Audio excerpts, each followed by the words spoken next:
This will be a day long remembered. Now I am the master. Welcome to another episode of Legends and Theories, and welcome to Reign of the Sith, Act 1, which is the first part of my finale trilogy, which will include an extended story that I wrote, being a sequel to the sequel trilogy, and will be a wrap-up of the total Skywalker saga. But you probably know of this, and at least for this video, I will only be playing footage from Battlefront 2 over the audio, and I'm planning to release a more edited and well-polished version of this on May 4th, after I have released all the other content for this video. And 1 week from now, you'll be seeing my greatest ever video, which is going to be the greatest Star Wars ranking list on YouTube. And don't worry, it'll make sense once you watch it. Please also check out the first part, which is really the opening crawl, which I have played separately, so we could get this full Star Wars theme in. And this video, if my channel is ever able to be monetized, could be monetized. Also, trailer 1 for this is really just the first scene where it zooms into the planet, and I did that separately because I was really going to put it as part of the opening crawl, but I had the idea after I finished and released the video, so I just have it there. Video should also release every 2 to 3 weeks, because if it's more than 3 weeks, I will be going past May 4th, so that should just fully work out for that. And if it's every 3 weeks, it'll be ending the week before May 4th. And of course, if it's 2 weeks, it'll be ending a little before that. But of course, either way it goes, expect a full version with images over it on May 4th. I'll also have a small part at the end of this video explaining a poll that I have about my next What If series and a few questions about the channel, with a question to make a decision of the viewers in the story. But I'm not going to tell what that is yet because it's a minor spoiler. Now that we've got that all out of the way, we can begin with the beginning of Act 1. Anakin Skywalker walks through the desert, and he finds remnants of a Tusken Raider camp, the one he visited all those years ago, the place where Darth Vader was born. Anakin sees a gaffy stick from one of the Tusken Raiders he killed. He tries to use the Force to reach out and pull it to him, but he cannot, because of the planet being cut off from the Force from Palpatine's ritual. Anakin is slightly aggravated, but then tries to reach out in the Force to feel if there's any type of Force connection on the planet, and he feels something, a weak pull, from somewhere familiar. This act causes a ripple throughout the Force. On Coruscant, in the Imperial Palace, Sith Emperor Palpatine feels this ripple. He presses a comlink on his throne. "Commander, put me in contact with Lord Vader," Palpatine orders. "My Emperor, Lord Vader is preparing to attack the Jedi Temple on the planet of Tython," the commander responds.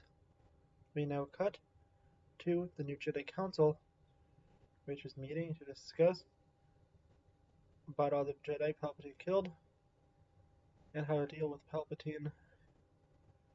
The council members now consist of Jedi Masters Ahsoka Tano, Grogu, Cal Kestis, Ezra Bridger, and Finn. There is one seat that remains open, which was left open by Rey when she died weeks earlier in Palpatine's ritual. Master Kestis and Bridger are present through holograms We finally begin with Ahsoka, as she explains to everyone we all knew an alliance with Sidious was risky, but we were left little choice. The Force told us this alliance was necessary to defeat the Vong, but that led to an evil that was arguably far worse than the Vong. Yes, we knew he was going to betray us, but we didn't know how bad it would be. Kel agreed. There has to be a reason the Force guided us to this alliance, Ezra adds in. Perhaps intended for this to happen, the Force did, Grogu comments in. Finally, Finn blurs out, or maybe the Force made a mistake. The other council members think he is joking for a moment, but realize that he is dead serious. Before they can even react to anything, the temple begins to shake, and Grogu's good friend and father figure, Din Djarin, runs into the room, yelling, "The temple is under assault from the Sith. We need to get the rest of the council out of here. You are the galaxy's last hope." Master Kestis and Bridger sign off the hologram, and we finally cut to Vader. Vader is outside of the temple on Tython, as he's easily taking down many troopers. He goes and confronts two Jedi, one male and one female. He takes them out, but surprisingly doesn't kill them, and orders his troops to take them back to his ship. He continues marching straight towards the hangar of the temple, as the Jedi and Djarin also retreat towards the hangar, where Jango Fett Jr., the son of Boba Fett, is waiting for them. "Let's go," Jango yells, as the Jedi and Djarin enter Slave One. It prepares to launch, and is heading towards the exit of the hangar, but the ship has been frozen in place. Vader has caught up to them. Ahsoka, Grogu, and Finn prepare to go out to confront the resurrected Sith Lord, but Djarin just looks at them and turns to Grogu, removing his mask. "I'm sorry, Grogu."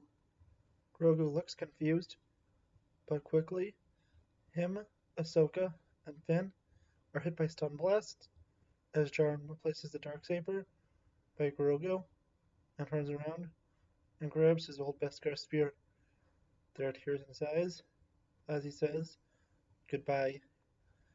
He then turns and tells Jango, "You know what to do once I have distracted Vader.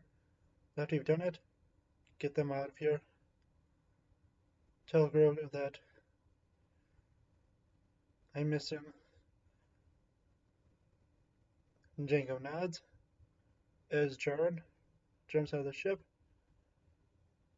As he puts his helmet back on, speeding towards Vader with his jetpack on, and stabs his spear towards him. Vader easily blocks it with his lightsaber. As Djarin moves to the side, Vader swings his blade, and Djarin again is barely able to block it with his spear. He then fires his whistling birds at Vader, distracting him, as he launches a wire at him, trying to pull him away. Vader swings his blade to cut the wire, but Djarin launches his flamethrower at Vader, engulfing Vader's suit in flames. Vader continues to move on, and Djarin is breathing heavily and sees as Vader completely comes out of the fire unfazed. Vader is tired of these games and grabs Djarin with a force choke and once again pulls his helmet off him. "What did you expect to accomplish, Mandalorian?" Vader asks. "This," Djarin said with a smile. A seismic charge is fired out of Slave One directly at Vader and Djarin. It explodes. We hear the iconic sound, and it seems that both Vader and Djarin are killed. Slave One flies away and enters the atmosphere. There, a Sith destroyer is waiting.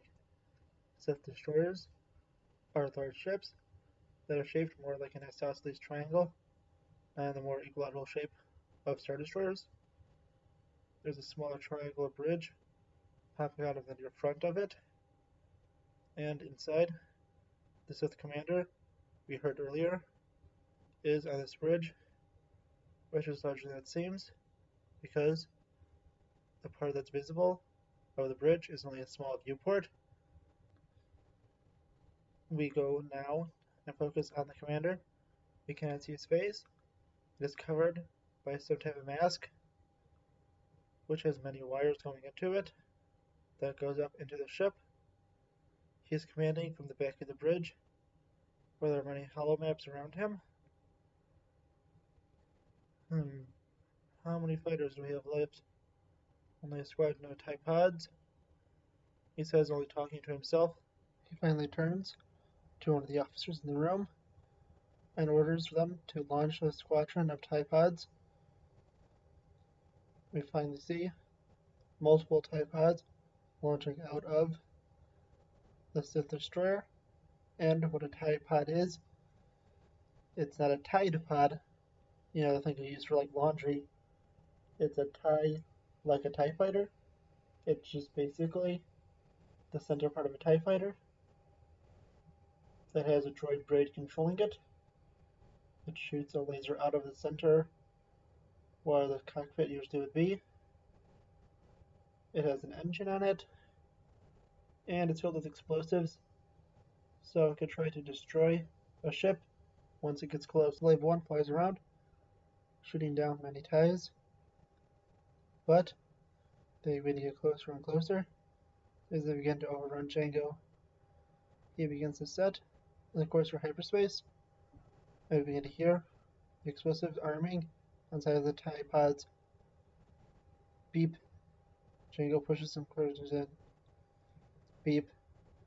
Jango continues to be putting the coordinates in. Beep. Jango reaches for the ship to put on lightspeed.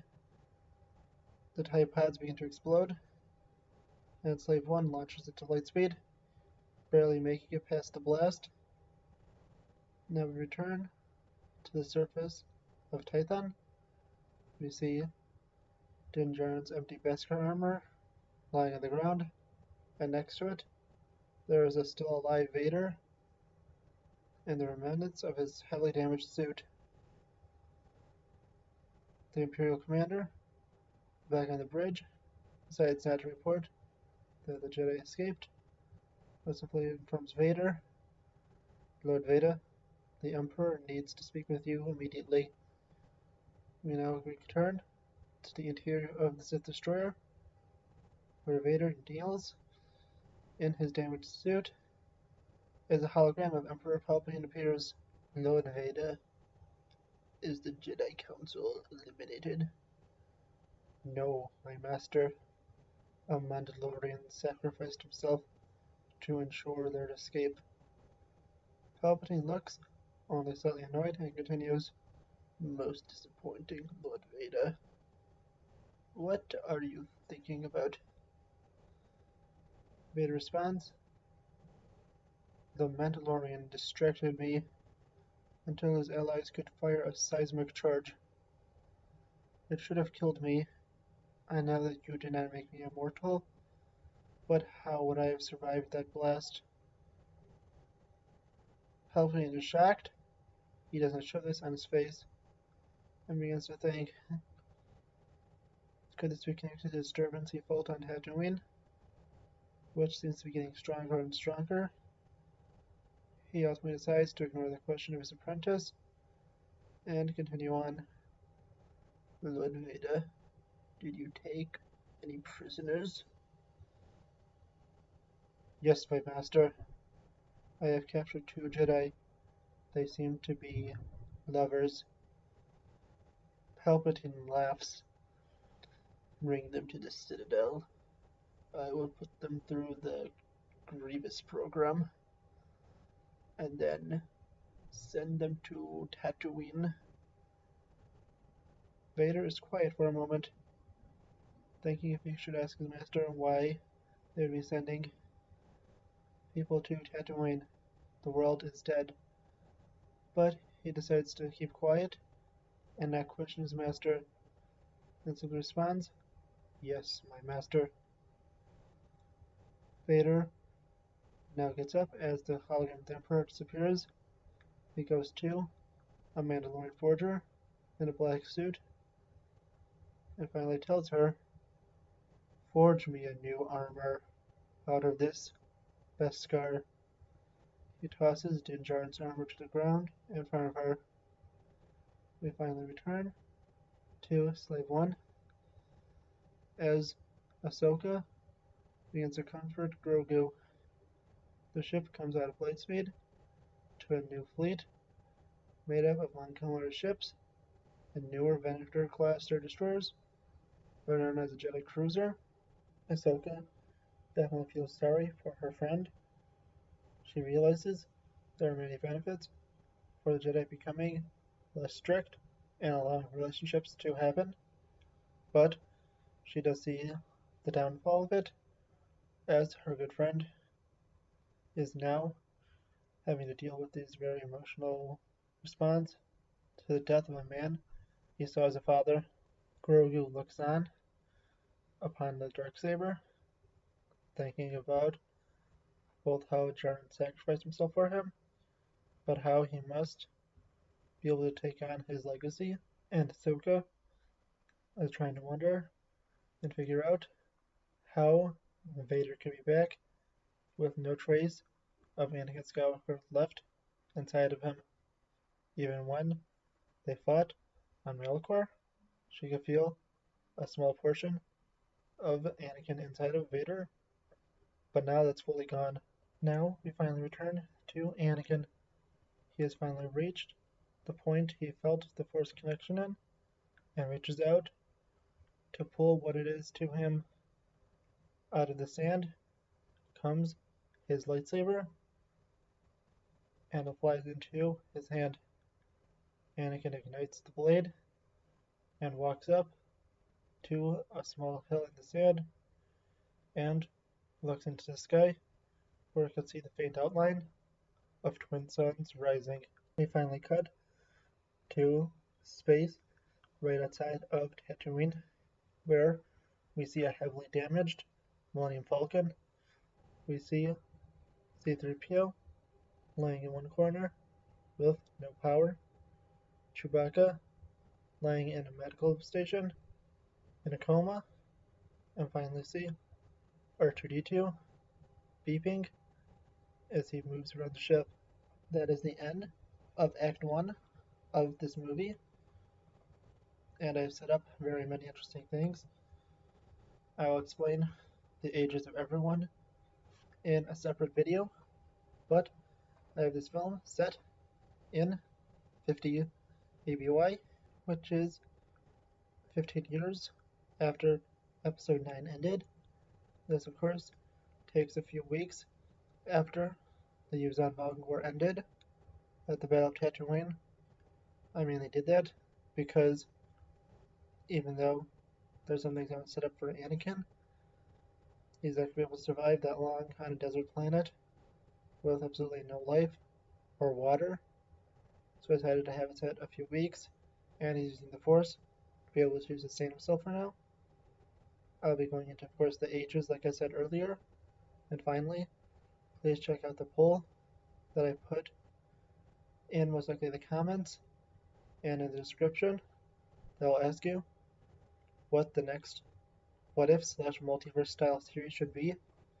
If it should be episode 11 or one of a few more different storylines, including what if Tarkin was sent to Lothal instead of Thrawn?